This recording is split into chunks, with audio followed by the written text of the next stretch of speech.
বাজে ঢোলার ঢাক এলো রে পহেলা বৈশাখ বাজে রে বাজে ঢোলার ঢাক এলো রে পহেলা বৈশাখ। আসসালামু আলাইকুম, সবাইকে বাংলা নববর্ষের অনেক শুভেচ্ছা জানাচ্ছি। 2 দিন আগেই আমি বাবার বাড়িতে চলে এসেছি শ্বশুর বাড়ি থেকে। আর শ্বশুর বাড়ির অনেকগুলো ব্লগ ভিডিও এখনও আপনাদের সাথে শেয়ার করা বাকি আছে। যেহেতু পহেলা বৈশাখ গেছে, ভাবলাম যে কালকের ভিডিওটাই আজকে শেয়ার করি। তো এবারে বৈশাখটা আমি আমার বাবা মায়ের সাথে বাবার বাড়িতেই করেছি। সকালবেলা ঘুম থেকে উঠে দেখলাম যে আম্মু মাছ ভাজি করছিল, আর ইলিশ মাছের ঘ্রাণ পেয়েই সকালের ঘুমটা আমার ভেঙেছে। রান্নাঘরে গিয়ে দেখলাম যে আম্মু অনেকগুলো ইলিশ মাছ ভাজি করছে, আর বারান্দাতে এসে দেখি সুমাইয়া শুটকি ভর্তা বাটছে। তো ভর্তা পান্তা আজকে দিয়েই আমাদের সকালের নাস্তা শুরু হবে। তো এখানে ছুরি শুটকির ভর্তা বাটা হচ্ছে, সেই সাথে কিন্তু আরও কয়েক পদের ভর্তা করা হবে। নর্মালি সারা বছর পান্তা ইলিশ খাওয়া ওভাবে হয় না, এই একটা দিনই খুব আয়োজন করে খাওয়া হয়। তো আজকে শুটকির ভর্তা, আলুর ভর্তা, সেই সাথে ডিম ভর্তা থাকবে, আর সেই সাথে তো ইলিশ ভাজা আছেই।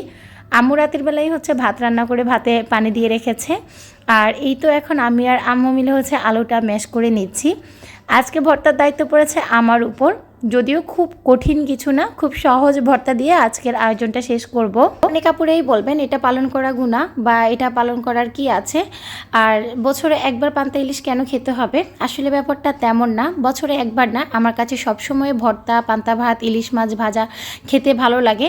আমি যখন আমার শ্বশুরবাড়িতে ছিলাম তখন দেখতাম প্রতিদিন সকালবেলা গ্রামের মানুষরা এই পান্তা ভাত আর ভর্তা, সেই সাথে ইলিশ ভাজা বা লবণ ইলিশ ভাজা দিয়েই সকালের নাস্তাটা শেষ করতো। যারা শহরে থাকি তাদের কিন্তু খুব একটা ভর্তা ভাত বা পান্তা ভাত খাওয়া হয় না ওইভাবে।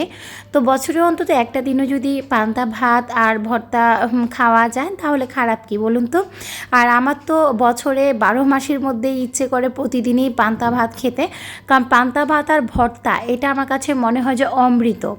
অনেকেই বলে এটা গরিবের খাবার, আমার কাছে মনে হয় এটাই সবচেয়ে রাজকীয় খাবার। আপনি পান্তা ইলিশ বা পান্তা ভর্তা দিয়ে যতগুলো খেতে পারবেন, গরম কোনো ভাত, মাংস বা কোরমা অতটা খাওয়া যায় না যতখানি না পান্তা খাওয়া যায়। আমার তো মাঝে মাঝে এমন হয় গরম ভাতের ভিতরেও আমি পানি ঢেলে তার সাথে ভাজা মরিচ আর ভর্তা দিয়ে ভাত খেতে অনেক বেশি পছন্দ করি। আমার মতো কোন কোন আপুরা আছেন এত পান্তা ভাত পছন্দ করেন, অবশ্যই কিন্তু কমেন্ট করে জানাবেন। তো এদিকে আম্মু সবার জন্য ভাত বেড়ে নিচ্ছে, আর আমি ভাবলাম যে আম্মুর গাছে অনেকগুলো বোম্বাই মরিচ আছে, সেই বোম্বাই মরিচগুলো নিয়ে এসে সবাই মিলে আমরা একসাথে খাবো। এই তো আমার ভাই তো খাওয়া শুরুই করে দিয়েছে, আর আমি চলে এসেছি বারান্দাতে আম্মুর বোম্বাই মরিচ গাছ থেকে বোম্বাই মরিচ নিতে। যেহেতু রোজা ছিল 1 মাস, কেউ মরিচ খেতে পায়নি সেভাবে, তাই গাছে অনেকগুলো মরিচ পেকে পেকে পড়ছিল।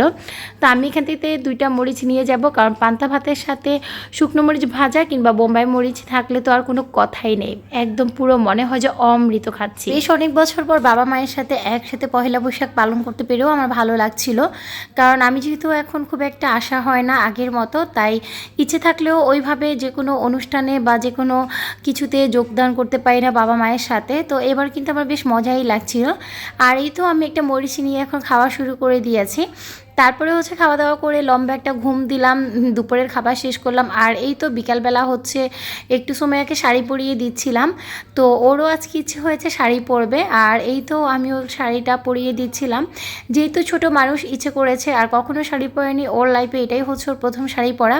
তো আমি ওর কুচিগুলো ধরে ওকে শাড়িটা পরিয়ে দিচ্ছিলাম, তারপর আমি নিজেই রেডি হব। সময়কে শাড়ি পরাতে পরাতে আমি আমার নিজে শৈশবে ফিরে যাচ্ছিলাম, কারণ ছোটোবেলা অনেক বেশি মজা করতাম পহেলা বৈশাখে।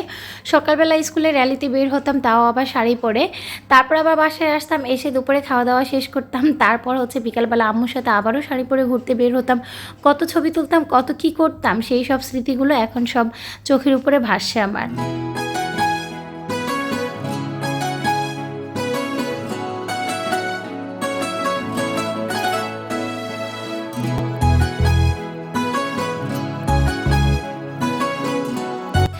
আর এই তো আমি আমার শাড়িটা পরে রেডি হয়ে গেছি। তো এই শাড়িটা আমার বেশ আগের ছিল, আর এটা ছিল সুই সুতা পেজের একটা শাড়ি। এটা পরে আমি নিচে এসেছি একটু ভিডিও শ্যুট করার জন্য, আর আমি খেয়ালি করিনি আমার পায়ে যে বাসার স্যান্ডেল ছিল, বাসার স্যান্ডেল পরেই আমি শাড়ি পরে চলে এসেছি ভিডিও শ্যুট করতে। পরবর্তীতে এখন ভিডিও এডিট করতে বসে নিজেই হাসছিলাম নিজেকে দেখে। যাই হোক, শাড়িটা পরে আমাকে কেমন লাগছে অবশ্যই কিন্তু কমেন্ট করে জানাবেন। আর কিছু ছবিও তুলেছি আপনাদের সাথে শেয়ার করার জন্য, সেগুলো পরবর্তীতে শেয়ার করবে ইনশাআল্লাহ। তারপরে সন্ধ্যাবেলা একটু বের হয়েছিলাম আমাদের চৌমুনি নীলমণিতে অনেক জায়গায় হচ্ছে মেলা বসেছে, সেই মেলাগুলো দেখতে। বেশ অনেকটা সাংস্কৃতিক অনুষ্ঠানও হচ্ছে। তো এখানে এসে দেখলাম যে অনেক নাচ গান হচ্ছে। এত মানুষের ভিড় ঠেলে আপনাদের সাথে সেটা আর শেয়ার করার সুযোগ হলো না আমার। বেশ অনেকগুলো দোকান বসেছে, মেলা মানেই হচ্ছে মুড়ি মুরকি এই ধরনের দোকানগুলো। তো আমার কাছেও বেশ ভালো লাগছিল, বিভিন্ন স্টলগুলো ঘুরে ঘুরে দেখছিলাম, যেসব খাবার জিনিসগুলো কেনা যায় সেগুলো কিনছিলাম। দিনের বেলা গেলে হয়তো আরও একটু ভালো লাগতো, যেহেতু অনেক সন্ধ্যাবেলা গিয়েছিলাম, তাই খুব একটা আর বেশি ঘোরাঘুরি করিনি। ফুচকা চটপটি খেয়ে বাসায় চলে এসেছিলাম। তো এই তো আজকে ব্লগটা, ভালো থাকবেন, আল্লাহ হাফিজ।